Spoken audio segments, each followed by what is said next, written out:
Hi folks, my name is Mike Dobbs. I'm managing editor for Reminder Publications, and you are watching another edition of 30 Minutes with here on Focus Springfield. And it's my pleasure to have two smart young people. They will make me look really stupid in the next half hour, I can assure you. To my right is my assistant managing editor at Reminder Publications, Peyton North, and to my left is Morgan Drenani. She is the former executive director of the Springfield Cultural District, but she's now the community development officer for the town of West Springfield. Needless to say, she's still very much plugged in to the cultural scene here in Western Massachusetts. So this is our pop culture arts edition that we do. We alternate, of course, with a political edition every other week. And the way we usually start things off is your top of mind awareness. What are the things that you are thinking of right now when it comes to art, culture, pop culture? So, Morgan, what's your top of mind awareness? What issue, what thing? Have you seen something, heard something, done something? I saw this really amazing crowdfunding program. It's an artist that does this phenomenal text-based work, and he's kind of reimagining how public space can be used as opposed to just as advertising, as kind of a tool to communicate with people. And he's doing it through the medium of billboards. And right now he's crowdfunding in 50 states, but actually 52 if you count the territories and Puerto Rico. And he wants to put a piece of public art in every state around the theme of Make America Great Again, which I thought was a really clever kind of mechanism. The one that caught my eye was a billboard that was completely black and just in white. Make America Great Again was written, but it was written in Arabic. Oh, okay. And it was done, the first one he did was in the South, and created kind of this like buzz and fear around just like, what does it say? What is this foreign thing in our environment, and how do we deal with it? When in reality, it was kind of an advertisement for the political candidate of that town's choice. It ended up getting taken down, but he's still doing this really cutting edge work. There's another one of the imagery of Selma that says Make America Great Again across it. And it reminded me of Jenny Holzer's work up at Mass MoCA, where she takes pieces of declassified information from Guantanamo Bay and from documentation around refugees and blows them up really big and projects them or puts them on an LED board. And it's just kind of taking words out of, I guess, context and using them as art, but also as a tool to communicate a message that's a little bit different. And I thought it was just really an amazing project. That sounds very interesting. Yeah. That's cool. I love Make America Great Again in Arabic. Yes. Peyton, what's your top of mind awareness? Mine's a little bit more surface level, but I'm still thinking about the royal wedding. I know we've talked about this in the office a lot, but just the blending of the two cultures together, the fact that Meghan is both African American and white, and then she's marrying into this royal family, and she brought in so much soul, I feel like, to the whole ceremony, and I just thought it was really beautiful to watch and see the coming together and how far the royal family has just come over the years. Yeah, they're actually becoming human beings. Yes, I would have to say. Which is sort of remarkable, because I really don't view them as actually functioning human beings, you know. The one thing that you left out was that she's a divorcee, which is also a very, very big deal. Yep. You know, we have to go back to the 1930s when King Edward left the throne in order to marry a divorcee, because that was not approved of. So there's a tremendous amount of change in the royal family. Absolutely. I'm not quite sure why Americans are so fascinated by this, but they clearly are. Now, of course, granted, this is an American marrying into the royal family, but I don't know. I mean,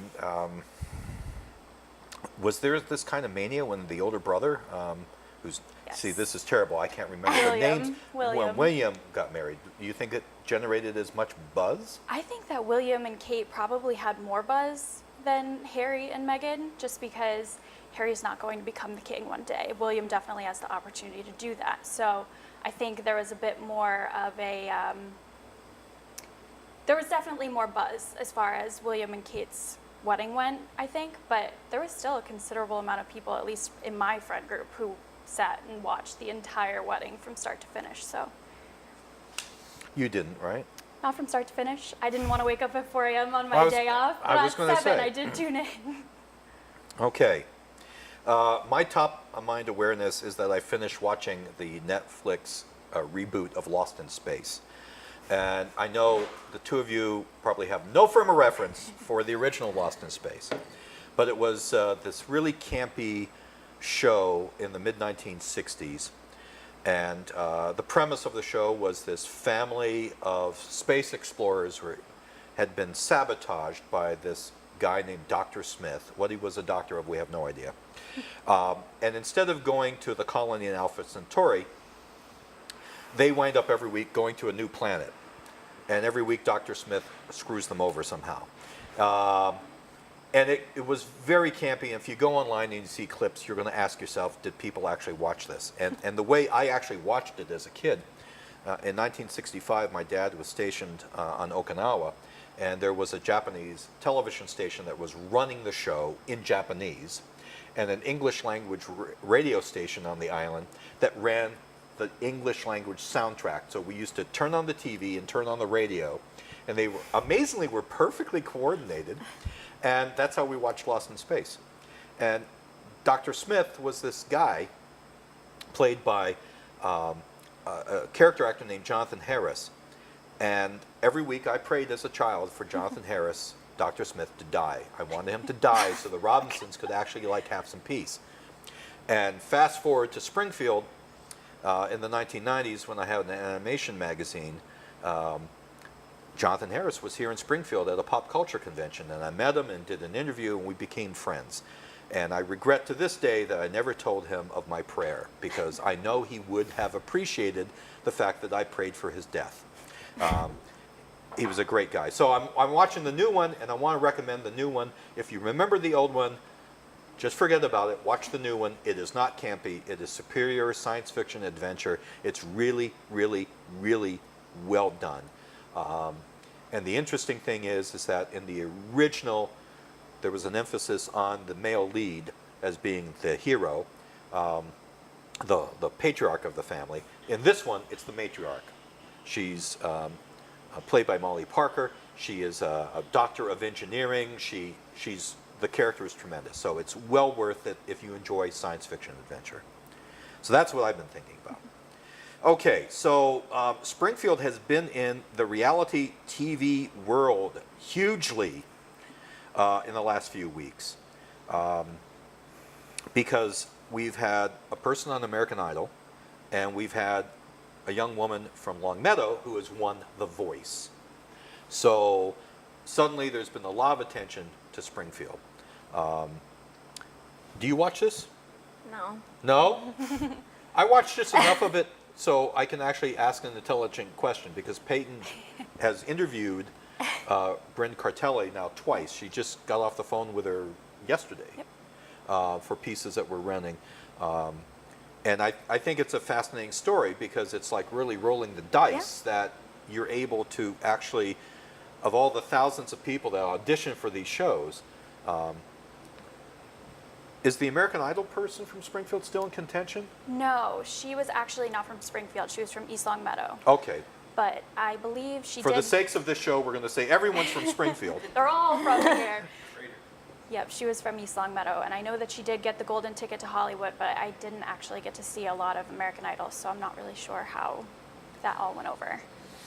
So here's a person, Bryn Cartelli, who's done something that literally only a handful of people are able to do and accomplish.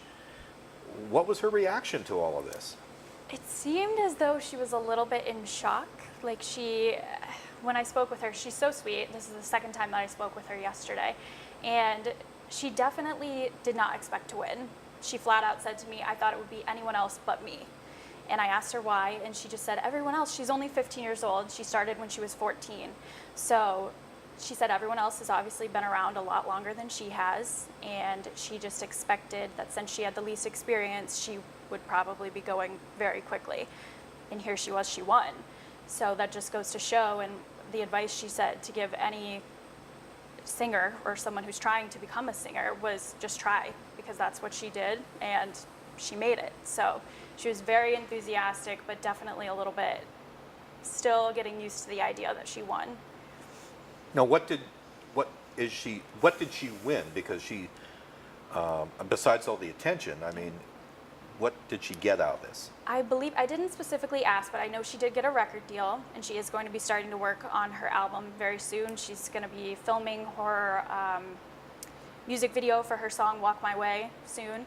And then I do believe there was a cash prize, but I'm not sure of the amount, but I think it was very sizable, so it's very exciting for a 15-year-old, I'm sure. Yes, because I remember when I was 15, I would have been a gibbering idiot. Excited about the $5 that you'll get for your birthday card. That's Let right. alone a huge cash prize. That's right. Grandma sent me a $5. Yeah. You work with musicians all the time. Mm-hmm. How does this strike you? It's sort of like winning Powerball, isn't it? Yeah, I mean, and it kind of depends on what trends are happening and what other artists are auditioning and what the judges are looking for that season. So, I mean, like, it must have just been that the stars all aligned. And it's not that she's not talented, she's incredibly talented, but there are so many musicians out there that are super talented that couldn't make it even 1/10 as far. So I do think the competitions are really interesting in kind of having their pulse not on just who has talent, but who will be successful in kind of the pop atmosphere that we have. What strikes me as sort of a great contradiction is, okay, so here we've had this person that's been on American Idol, we have a winner of The Voice, and yet there's so few venues for live music in our area. I mean, so there's so few clubs. Now, we're, of course, broadcasting as usual from Smokey Joe's Cigar Lounge here on Dwight Street, and Joe Hendricks, who's right over there, he has live music in his club. He has live comics in his club. So he is one of the few venues for live entertainment in downtown Springfield. Theodore's is another. Mm-hmm. And I find that there's a certain irony that we have now two young people who've gotten this kind of attention, and it would be relatively difficult for them, if they didn't have this attention, to even get the break of being able to perform publicly. And it's a real shame that we don't have more venues for a variety of live music. Right. And of course, it used to be that we had our Stern Square concerts downtown, which actually had a component for local bands and local performers. And of course, we don't have that anymore. So I think it's great this has happened, but at the same time, it's like if she wanted to do a concert, you would have to figure out a venue where she could actually perform. I am seeing kind of a trend of more community events hiring local musicians. Like the Stern Square concert series doesn't happen anymore, but all of the White Lion Wednesdays that happen, they do hire local musicians. And those are oftentimes younger folks that are looking for a little bit of exposure. It's at an odd time, so it's not usually those typical bands that would be looking to play at night, but it does give you a platform, and it is somewhere that someone like Bryn could have performed had she kind of thrown her hat into the ring. And my hope is that more and more organizations kind of understand that having live music on site is worth the couple of $100 as opposed to throwing on a Pandora station. It really makes a difference. Well, also in having people who are actually performing original music as opposed to the cover bands or the tribute bands. I've always wanted to do a story about tribute bands and just ask them, what is the psychology behind impersonating somebody? If you have a good voice and you have stage presence, don't you want to be yourself as opposed to being, well, fill in the blank, Pink Floyd or Led Zeppelin or Elvis or, anyone like that. I've never understood that psychology. I think that people really enjoy, though, I know at least I do, if I go to a restaurant or a bar and I'm hearing songs that I know, I can sing along, I can dance with my friends, whatever the case may be. Whereas if it's a song that I don't know, I might not get into it as much or enjoy it as much. So maybe that's something that they're tapping into. They recognize that people tend to enjoy themselves more when they're listening to something that they do know, and then maybe a mix of a song that they play on their own. But I think that may be part of it, at least for me. Okay. Well, The other part of reality TV, and I have to explain that Jordan Houston, my other reporter, is sitting right over there, and the two talk about reality TV that I try to watch, so I at least can play along. You know, it's like play along with the home version of the game, folks. And Peyton is an absolute analyst when it comes to The Bachelor and The Bachelorette. And I've tried watching this. I've tried it, and I don't know even how it works. I mean, I don't understand the concepts behind all this. So I've got to ask you here on camera, no less. Great, put me on the spot, Well, please. I'm going to put you on the spot. You knew this was going to happen. What is the appeal of this now when we understand that so much of it is stagecraft? We understand this is borderline scripted TV, you know? I mean, do people really fall in love? I mean, I don't get... And why do we watch this? So tell me, why do we watch it? I don't know. So I like to watch it because I just think it's a fun escape from reality. And it's like you're the fly on the wall watching speed dating happen. So I just picture it as, okay, you're in a speed dating scenario and you know, you're seeing all these people go in and out and introducing themselves to each other, and you're seeing whether they like each other or not. And it's just like watching speed dating or being a part of speed dating, but you're just the fly on the wall watching from TV. And that's kind of what I equate The Bachelor to and The Bachelorette, and so I enjoy it. And I do think some people fall in love. I know that the last 3, I believe, Bachelorettes are still with the men that they got engaged to 3, 2, and 1 years ago, and they seem to be very happy. None of them are married yet, but they've been together for 3, 2, and 1 years all together. So I think in some cases it can work. However, it has, for whatever reason, been proven that the men have had less good luck with the women that they choose. So I think it can work in some cases, but I just enjoy watching it kind of for fun and escape of my own reality.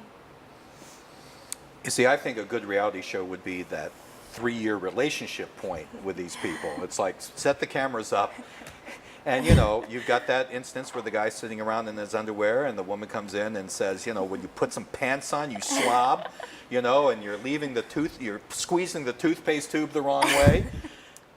You know, I don't watch The Bachelor, but when I saw the topic of reality TV on the kind of agenda list, I was thinking about how I only really watch Bravo. I watch a lot of Real Housewives, and that Okay, all right, there you go. That There you is go. the point at which you see, I love that show because in no other platform are women shown as women and not as what men want women to be. Even on The Bachelor, The Bachelorette, it's really an image of what men want women to be. And it's very polished and it's very clean. And Real Housewives really glorifies these women for having anger and having sadness and having problems in their life and kind of going through that. And I really appreciate that point of view. Okay, that's okay.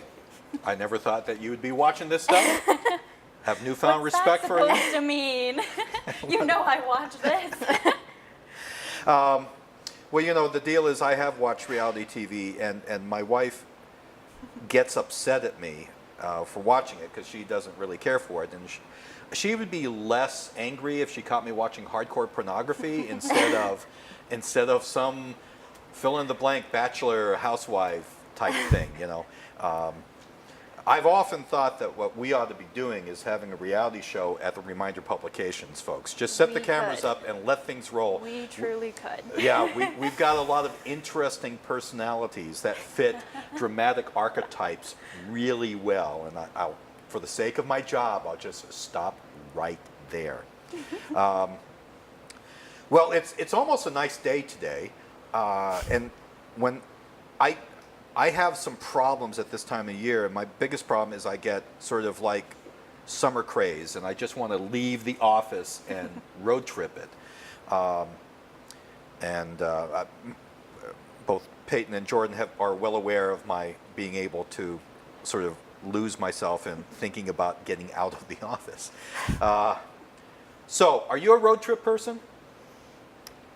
You know, I like to take local road trips. Yeah, that's If- fine. If, That's I'm going good. on vacation, I want to go somewhere further, but I really like just taking a trip out to the Berkshires. The Great Barrington is one of my favorite spots to go to when I kind of want to get away.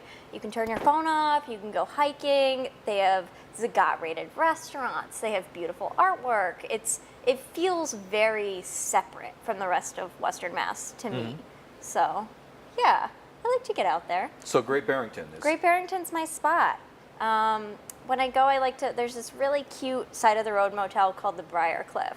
This is the base of Monument Mountain. Okay. That I actually will just go to alone for a couple of days and turn off my phone and say like, nobody bother me, don't talk to me, I don't want anything to You do actually with turn off your phone. I actually turn God off bless you my phone. for doing that, because I'm incapable of that. I mean, if I'm gonna spend $100 at the Prairie Whale downtown on dinner and drinks, I'm not gonna let Instagram ruin my experience there. So that's really Dinner and drinks is $100. I mean, it's really nice. Okay. I mean, I'm getting appetizers, I'm getting dessert. It's Okay, I'm not. This is not. I'm not judging you. I'm just, go to the Prairie Whale though. It's amazing. I'm a journalist. I don't make a lot of money, so. I mean, I work for a municipality. It's not like Okay, so we're all poor. We've just established that we're not rich. We're not rich people. Okay, so your pick is Great Barrington, and your pick restaurant is the Prairie Whale. Prairie Whale, yeah. It So was. what do they serve there that is their signature thing that you enjoy? So they're contemporary American, and I don't actually have a favorite thing there because they change their menu every day depending on what the chef can get at the farmer's market. It's a Brooklyn chef that got sick of working in Brooklyn. He was a full He got sick of hipsters? He got, well, I don't Does he know. have a Great beard? Barrington has some hipsters. Yeah. So he didn't do well if that's what he was trying to do. Okay. He was a full pig butcher in Brooklyn, and that's where he got the name the Prairie Whale, because they call pigs prairie whales, if you think about it. Okay. And so they have a super limited menu. It's probably like 4 or 5 entrees a night, depending on what's in season and what you can get fresh from local farmers. I mean, I think one of the better things that I've ever had there, oddly enough, was a Mexican-style corn appetizer, kind of like an elote, of just fried corn on the cob, covered in this amazing local cheese and like finished in bacon grease. Okay, so is that where we're So going after, good. Yeah, after we're all taping? leaving. We're all going to dinner. You know where it is. We'll follow you. It's incredible. But I mean, the rest of downtown Great Barrington is also super cute. It's kind of like a mini Northampton. I've only been there once, and that was for a couple years ago. My buddy Mark Mastell and I went to a reunion of the cast of Animal House. Oh, God. So director John Landis was there, the widow of John Belushi was there, a number of the cast members were there. Oldest Knight came out, and Is there a history of Animal House in Great Barrington? yes, Karen Allen.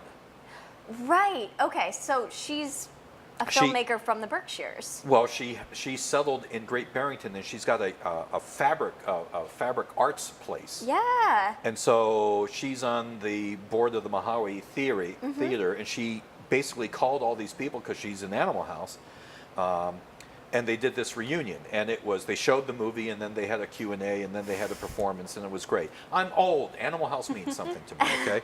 But it was great. And okay, so if you're of my generation and you saw Animal House and Raiders of the Lost Ark and Starman, and if you didn't come out of that with a huge crush on Karen Allen, then something was wrong. So She did also just release a short film based on a poem called Oh. A Tree, a Rock, a Cloud with the Berkshire Film and Media Collaborative. okay, And it's beautiful. And she is not cast as a hottie in it. well. I'm not sure how. She's versatile. I think Versatile. I just have been dissed by admitting crush on Karen Allen. Okay, so I wear it proudly. Road trip. Where are we going? So I have kind of 2 summer activities that I like to do. My family, I'm very lucky. My family is from Munson, but we also have a lake house in Charlton. So in the summers, I'll live up there with them, and I will travel the hour to get to work because it's worth it, knowing that I can go home to the lake and spend time with my family out on our boats and just have fun with that. So that feels like a vacation in its own, even though it's a half hour from where I live, hour from here. But if I'm going a little bit further, still staying in Massachusetts, I really like to go to the vineyard. I'll go to Martha's Vineyard with my friends. I've gone, oh God, probably 10 times at this point in the last 4 or 5 years. It feels like you're not in Massachusetts anymore. Just that little boat ride over, 45-minute boat ride, and you're there, and you feel like you've gone off to a tropical island as long as you're there and it's nice out. But I just really enjoy going there, and there's a man named Donovan. He has a little drink bar called Donovan's Reef, and he is from Jamaica, and he comes up just from May until September, and he will remember your drink order from years before. It's amazing, and he's famous for the dirty banana, which is a delicious milkshake with banana, and it's so good. But it's so much fun going over there, so that's what I like to do when I get the chance to go over. What do they put in the dirty banana? Rum? I think so, yeah. It's Okay. rum with chocolate sauce on the rim. It's delicious. Okay. So I enjoy road trips. I put them up on Facebook. I do what's known as old men road trips. It's me, Steve Bissett, legendary cartoonist, Joe Citro, the Bard of the Bazaar from New England. If you Google either of those guys, you'll see that they're famous people. I get to be the non-famous person that's in this grouping. And we go various odd places. We just did one of these, and we visited a stone structure that is older than the Native Americans, older than the colonists. It's a mystery. That was up in Vermont. We have gone to places in Massachusetts and Vermont that Joe has researched as strange, odd places. And we always stop and get something to eat. And we argue with one another, and we threaten to kill Bissett because he gets obnoxious. It's all part of the ritual that we go through, and we visit these odd little places. We were in Bridgewater, Vermont, a couple weeks ago, where it was the epicenter of the Vermont gold rush. There was a gold rush, and the restaurant that we were at, the woman who runs the restaurant was telling us that people still pan gold. In fact, one restaurant of Bridgewater paid his property taxes every year with gold nuggets and gold flakes that he was panning out of the river there. Oh my gosh. So probably in the future, I have a gold pan, which is a whole other story. We'll go out in our waders and see what kind of gold we get. But we're basically harmless because we're old. So the producer sitting over here in the dark is telling me that we need to wrap this up. It's been a great half hour with my two guests, Morgan and Peyton. You're watching 30 Minutes with here on Focus Springfield. Thanks very much for tuning in. Next time you see us, we'll be talking about politics and social issues. Thanks very much, folks.